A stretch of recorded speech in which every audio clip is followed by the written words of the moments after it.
சீக்கிரம் வெளியே வாங்க, எவ்வளவு நேரம் வெயிட் பண்றதுன்னு கோவமா பாத்ரூம் கதவை தட்டுறாரு. இந்த சத்தம் கேட்டு அந்த வீட்ல இருந்த 7 ஹவுஸ்மேட்ஸும் ஓடி வந்து இவர் பின்னாடி நிக்கிறாங்க. அப்பதான் இவர் ஒரு விஷயத்த ரியலைஸ் பண்றாரு. அந்த வீட்ல இவரோட சேர்த்து 8 ஹவுஸ்மேட்ஸ் எல்லாரும் வெளியே தான் இருக்காங்க. அப்ப தாப்பால் போட்டு டாய்லெட்ல யார் இருக்கா? அது மட்டும் இல்லாம டாய்லெட் ஃபிளாஷ் பண்ற சத்தம் கேக்குது. ஹாய் அனைவருக்கும் வணக்கம். Hope you guys doing good. நான் திவ்யா குமாரன். நம்மளோட டைம் டிராவல் சீரீஸ்ல ஒவ்வொரு எபிசோடும் ஒவ்வொரு இயர்க்கு டிராவல் பண்ணி அந்த இயர்ல நடந்த motivational story, crime story, horror story அந்த மாதிரி நிறைய பார்த்துட்டு வரோம். ஸோ இன்னைக்கு நம்ம ஒரு பயங்கரமான கதை நம்ம நாட்டில் நடந்ததை பார்க்க போறோம். ஸோ கடைசி வரைக்கும் பார்க்கலாம் என்னதான் நடந்துச்சுன்னு. இந்த கதை எந்த வருஷம் நடந்துச்சுன்னு ஸ்பெசிஃபிக்கா எங்குமே குறிப்பிடப்படலை. ஏன்னா இந்த கதை சொன்னவர் 9 வருஷத்துக்கு முன்னுக்கு இது நடந்துச்சுன்னு சொன்னாரு. ஸோ ராஃப்லி பிளஸ் மைனஸ் பார்த்தீங்கன்னா 2000லேருந்து 2002க்குள்ள தான் இது நடந்திருக்கு. சாலே, நைட், ஜான், அஸ்மி, சாம், வாக், பாப் அண்ட் லான் இவங்க 8 பேரும் UITMல படிக்கிறவங்க. ஸோ அங்கே படிக்கும் போது இவங்களுக்கு தங்குறதுக்காக ஒரு வீடு பார்க்குறாங்க. ஸோ UITM பக்கத்திலே சுமார் ஒரு 2 கிலோமீட்டர் தூரத்தில் இருக்கிற ஒரு வீடு பார்க்குறாங்க. இந்த வீடு வந்து செக்ஷன் 2 ஷாலாம்ல இருக்கு. இது ஒரு பங்களா ஹவுஸ், அதாவது டபுள் ஸ்டோரி பங்களா ஹவுஸ். பின்னாடி பார்க்குறீங்க இல்லையா, இந்த வீடு தான். ஸோ இந்த வீட்டில் மொத்தம் 4 ரூம் இருக்கு. மேலே 3 ரூமும் கீழே ஒரு ரூமும் இருக்கு. ஸோ இவங்க மொத்தம் 8 பேர். ஒரு ரூம்ல 2 பேர் ஷேர் பண்ணிக்கிற மாதிரி பார்க்குறாங்க. இந்த வீட்டோட ஓனர் கிட்ட பேசும்போது இந்த வீட்டோட ஓனர் என்ன சொல்றாருன்னா, டெபாசிட் ஜஸ்ட் 50 வெள்ளி மட்டும்தான். அது மட்டும் இல்லாம மாசம் நீங்க ரெண்டல் கொடுக்க வேணாம், 2வது மாசத்துலேருந்து நீங்க ரெண்டல் கொடுத்தா போதும். அது மட்டும் இல்லாம நீங்க நிறைய உங்களோட திங்ஸ் எடுத்துட்டு வர வேணாம். திடீர்னு நீங்க வீடு மாறதா இருந்தா உங்களுக்கு அது எடுத்துட்டு போக கஷ்டமா இருக்கும். ஸோ எது தேவையோ அதை மட்டும் எடுத்துட்டு வாங்க அப்படின்னு சொல்றாரு.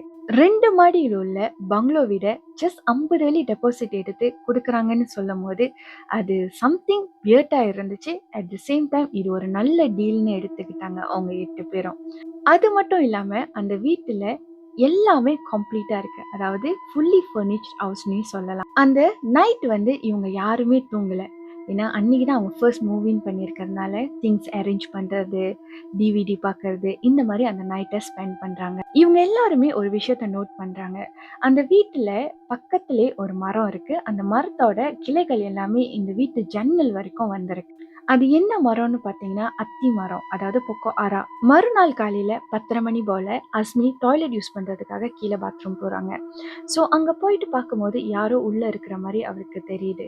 ஸோ அவரும் வெயிட் பண்ணிட்டு இருக்காரு. ரொம்ப நேரம் ஆகுது, யாரும் வெளியே வரல. ஸோ இவருக்கு கோவம் வந்துட்டு கதவை வேகமா தட்டிட்டு அவர் சொல்றாரு, நான் அர்ஜென்டா யூஸ் பண்ணோம், சீக்கிரம் வெளியே வாங்க, எவ்வளவு நேரம் வெயிட் பண்றதுன்னு.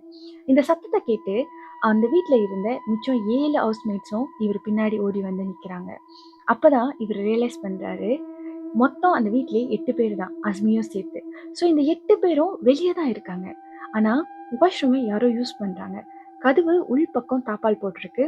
அது மட்டும் இல்லாம டாய்லெட் ஃபிளாஷ் பண்ற சத்தம் கேக்குது. சம்திங் இஸ் ராங்னு அங்க இருக்கிற 8 பேரும் ரியலைஸ் பண்றாங்க. யாருக்குமே அந்த கதவை திறந்து பார்க்குற தைரியம் இல்லை. லான் மட்டும் நான் செக் பண்றேன்னு சொல்லிட்டு வேகமா அந்த கதவை எட்டி பார்க்கறாரு. அந்த பாத்ரூம்ல யாருமே இல்லை. இந்த இன்சிடென்ட் இதோட முடியல. நைட்ல இன்னும் பயங்கரமான இன்சிடென்ட்லாம் நடக்குது. ஜான் அவரு கட்டில்ல படுத்து தூங்கிட்டு இருக்காரு. யாரோ அவரோட 2 காலையும் பிடிச்சி கீழே தரையில இழுத்து விடுறாங்க. அவரோட மண்டையில பின்பகுதியில அடிபடுது. ஸோ கோவமா எழுந்திருச்சு அவர் பார்க்கறாரு, பக்கத்துல லான் படுத்து தூங்கிட்டு இருக்காரு, டீப் ஸ்லீப்ல இருக்காரு. ஸோ இது கண்டிப்பா லான் இல்லை, மற்ற ஃப்ரெண்ட்ஸ் தான் ஏதோ செஞ்சிருக்காங்கன்னு சொல்லிட்டு மாடியில இருந்து எட்டி பார்க்கறாரு. கீழே ஹாலில் அவங்க ஃப்ரெண்ட்ஸ் DVD பார்த்துட்டு சிரிச்சுக்கிட்டு ஃபன்னா இருக்காங்க. ஸோ இவர் வந்து ரூமுக்கும் திருப்பி போறாரு.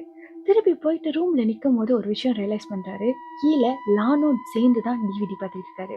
அதாவது 7 பேரும் கீழே உட்காந்து DVD பார்த்துக்கிட்டு இருக்காங்க. அப்ப பக்கத்துல தூங்குறது யாரு? ஜான் பயத்தோட அந்த பிளாங்கெட்டை கொஞ்சம் கொஞ்சமா ரிமூவ் பண்ணி பார்க்கறாரு. அவரு அந்த பிளாங்கெட்டை கொஞ்சம் கொஞ்சமா ரிமூவ் பண்ண அந்த ரூம் ஃபுல்லாவே ஒரு ஸ்மெல் வருது. ஒரு மாதிரியான அழுகி போன ஸ்மெல் வருது. அது மட்டும் இல்லாம அந்த பிளாங்கெட்குள்ள இருந்தது பத்துனிசான். பத்துனிசான்னா இஸ்லாம் பீப்புள் இறந்துட்டோன்னு அவங்களோட கல்லறையில வைக்கிற ஒரு கல்லு தான் அது. இத பார்த்து பயந்து போன ஜான் வேகமா மேல இருந்து கீழே ஓடி வராரு. ஹால்ல வந்து பார்த்தா யாருமே இல்லை. அப்பதான் ஜானுக்கு ஒரு விஷயம் புரியுது. இந்த டிஸ்டர்பன்ஸ் இவருக்கு மட்டும் இல்ல, இவருக்கு நடக்கிறது முன்னுக்கு இவர் ஃப்ரெண்ட்ஸ் எல்லாருக்குமே நடந்திருக்குன்னு.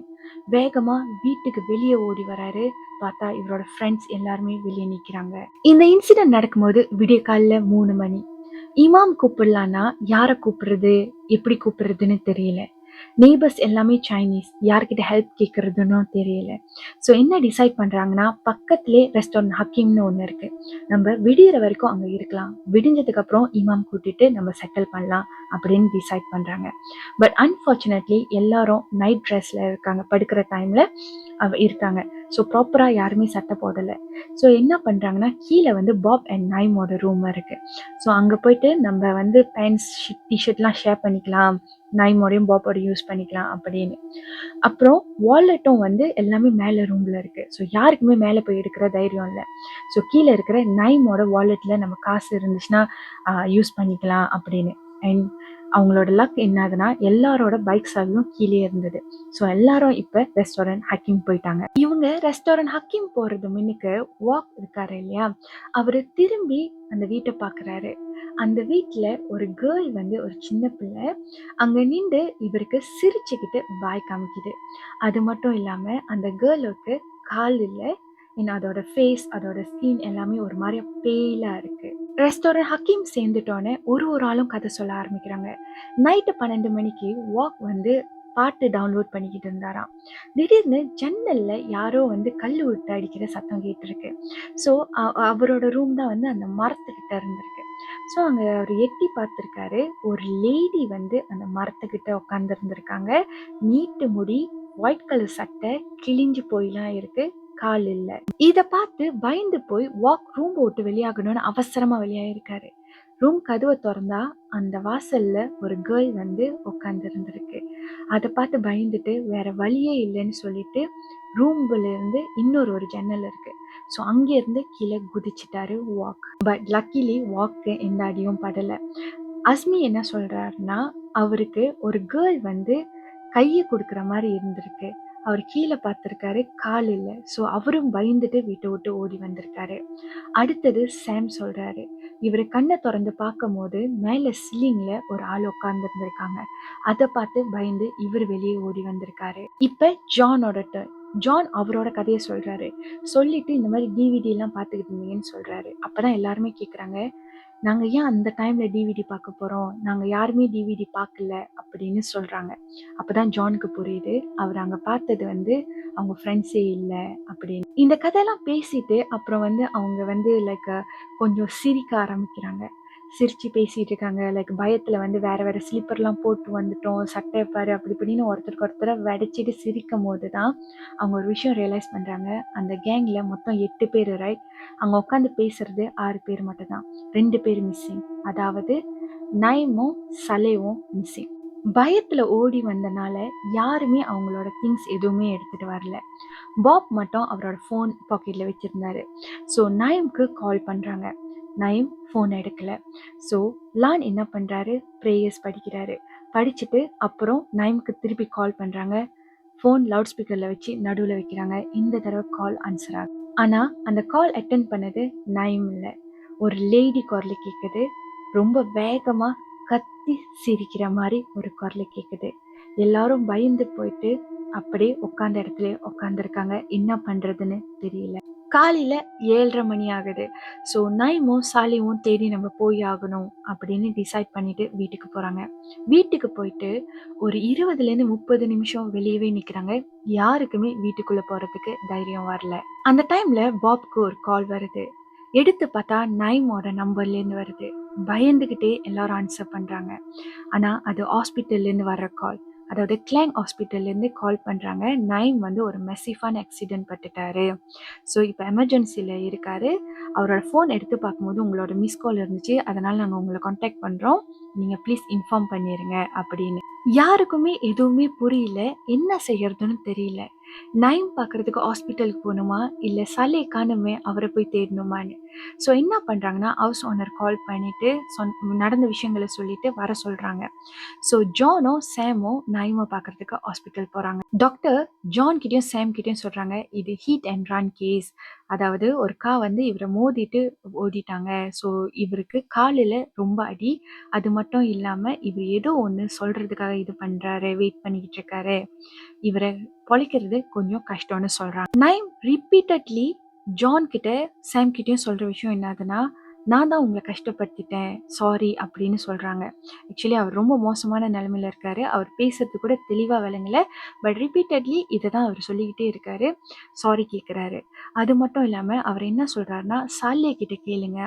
அவனுக்கு மட்டும் தான் உண்மையான கதை தெரியும் அப்படின்னு சொல்றாங்க. கொஞ்ச நேரத்திலேயே நைமோட ஃபேமிலி வந்துடுறாங்க.